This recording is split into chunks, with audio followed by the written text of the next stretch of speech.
Pertemuan kali ini silakan ditonton bagaimana cara membaca hasil ukur jangka sorong. Kemarin ini sudah memberi tahu seperti apa sih jangka sorong, mikrometer, mistar, dan apa kegunaannya. Ngomong-ngomong soal jangka sorong atau dalam bahasa Inggrisnya kita biasanya menyebut dengan Vernier caliper, itu ditemukan oleh ilmuwan ahli matematika dan instrumen yang berasal dari Prancis. Siapa namanya? Namanya adalah Pierre Vernier. Makanya dalam bahasa Inggris biasanya penyebutan untuk jangka sorong ini adalah Vernier caliper. Jadi Verniernya berasal dari si penemu alat tersebut. Oke, untuk bagian-bagian jangka sorong ada beberapa yang penting, diantaranya adalah kita bisa cek di sini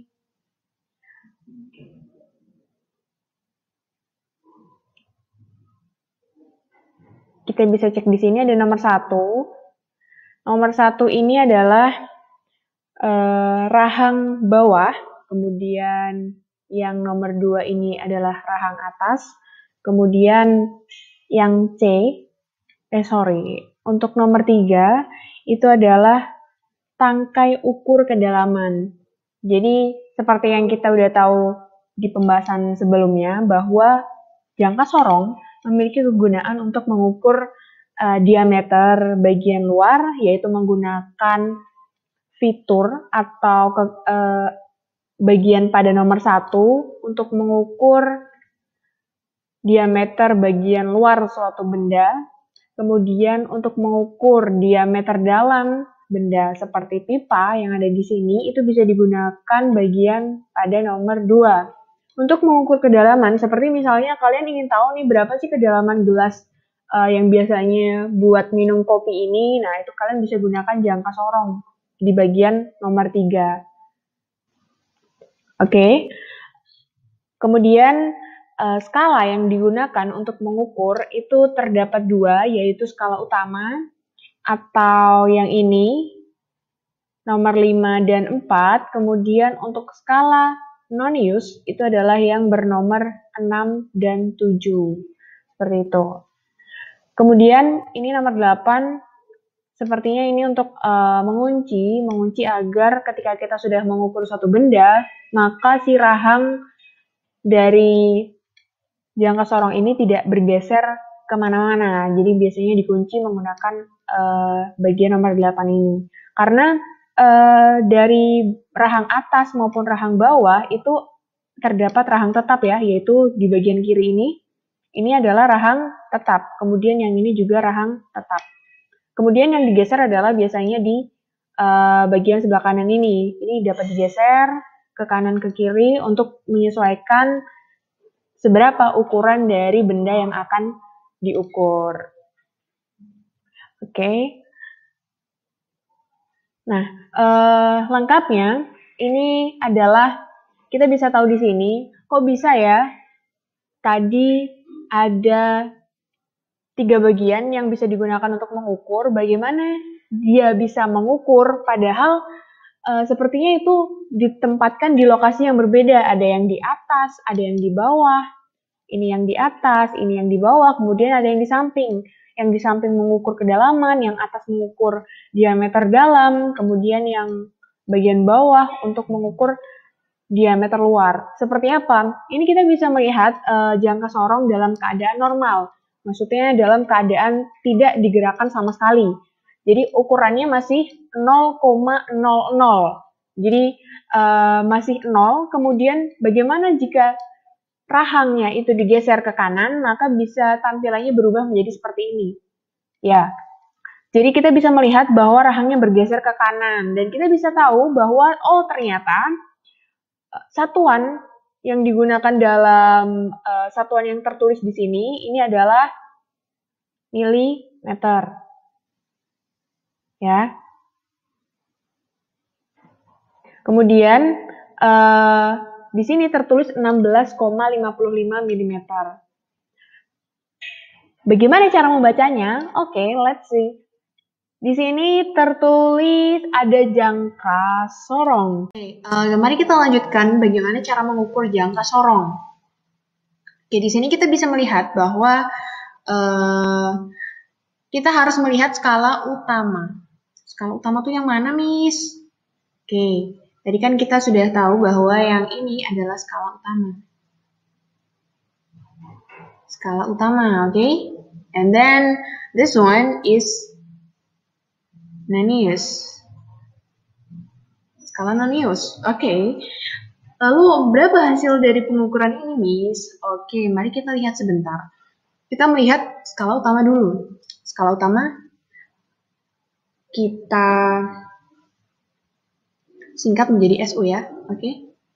SU. Berapa SU? Coba kita lihat. Di sini ada angka 2. Kemudian kita melihat skala utama harus melihat skala utama bersama dengan skala Nonius. Skala Noniusnya kita lihat dari angka 0. 0-nya itu terletak di ukuran berapa? Oke, kita lihat di sini angka 0 skala Nonius itu terletak setelah 2, berapa? Di sini adalah 5. Ini adalah 0,5. Berarti 2,5, 2,6. Oke, 2,6 lalu ada angka 0 skala Nonius. Jadi kita bisa tuliskan bahwa skala utamanya adalah 2,6. Satuannya apa? Sentimeter. Oke, karena sudah terlihat bahwa skala utamanya adalah 2,6 cm, lalu berapa skala Noniusnya? Oke, kita bisa cek di sini skala Noniusnya dengan cara apa? Kita harus melihat skala Nonius yang mana garisnya itu lurus dengan skala utama. Oke, kita cek yang mana kira-kira? Ini tidak lurus, ini tidak lurus, ini tidak lurus, ini tidak lurus, tidak lurus, tidak lurus, tidak lurus, tidak lurus. Yang mana ini yang lurus? Oke, ternyata kita bisa menemukan bahwa ini tidak lurus juga ya. Oke, ini tidak lurus, tapi yang lurus adalah yang bagian ini. Oke, bagian ini yang lurus. Ya, jadi berapa ini? Ini dapat kita baca menjadi 0,65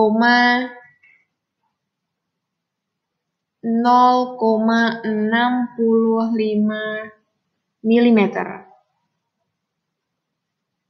Oke, loh, kok beda, Miss? Yang ini menggunakan sentimeter, yang ini menggunakan milimeter. No problem, kita bakalan mengubah skala itu menjadi skala yang kita mau. Berapa yang kita mau? Misalnya, hasil ukurnya kita jadikan ke dalam sentimeter. It's okay, kita tinggal ubah. Kita tambahkan skala utamanya berapa tadi? 2,6 cm. Milimeter diubah menjadi meter berarti berapa? Dibagi 10. Ya nggak? Masih ingat nggak tangga satuan? Kilometer, hektometer, dekameter, meter, desimeter gitu ya. Jadi ini diubah yang skala Noniusnya menjadi 0,065 cm. Kita jumlahkan. Yes, hasilnya adalah 2,665 cm. Yes, betul nggak? Oke, secara lebih jelasnya, skala utama 26 mm atau sama dengan 2,6 cm, skala Nonius 0,65 mm atau sama dengan 0,065 cm, kemudian hasilnya adalah 26,65 mm atau 2,665 cm. That's the simple. Gimana cara baca jangka sorong? Oke, sekarang Miss mau kasih kuis. Kuis nomor 1 adalah ini. Silakan di screenshot, kemudian dicari berapa ukurannya. Oke, kuis nomor 1 ya. Oke, dan soal nomor 2, ini. Silakan di screenshot dan dicari jawabannya. And then, oke udah ya. Soal nomor 3, ini. Silakan dicari jawabannya. Kemudian, Soal nomor 4, yes, this one. Soal nomor 4, jangan sampai kelewat ya. Soal nomor 4. Dan yang terakhir nih, soal nomor 5. Oke, thank you everyone. Silahkan tulis jawabannya di komen ya. Oke. Batas komennya ditunggu sampai besok pagi pukul 7.00. Oke? See you, bye-bye.